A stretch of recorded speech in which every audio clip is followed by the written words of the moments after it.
अहिल्यानगर शहरातील अश्लील कृत्यांना प्रोत्साहन देणारी जागा पोलिसांनी उद्ध्वस्त केली आहे। अहिल्यानगर शहरातील सायवडी परिसरात अहिल्यानगर मनमाड महामार्गावरील झेडके बॉलिवूड कॅफे येथे बेकायदा सुरू असलेल्या कथित कॅफेवर तोफखाना पोलीस ठाण्याच्या पथकानं छापा टाकत मोठी कारवाई केली आहे। या कारवाईत कॅफेमध्ये अश्लील कृत्यांसाठी तयार केलेले बंदिस्त कप्पे आढळून आले असून संबंधितांवर महाराष्ट्र पोलीस कायद्यानुसार गुन्हा दाखल करण्यात आला।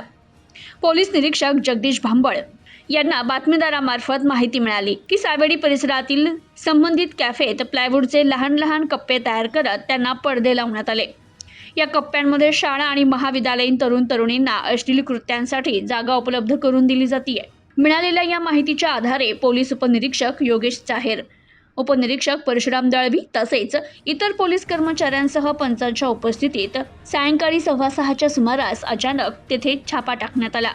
या दरम्यान पोलिसांची चाहूल लागताच काही युवक युवती मागील दरवाजातून पळून गेले।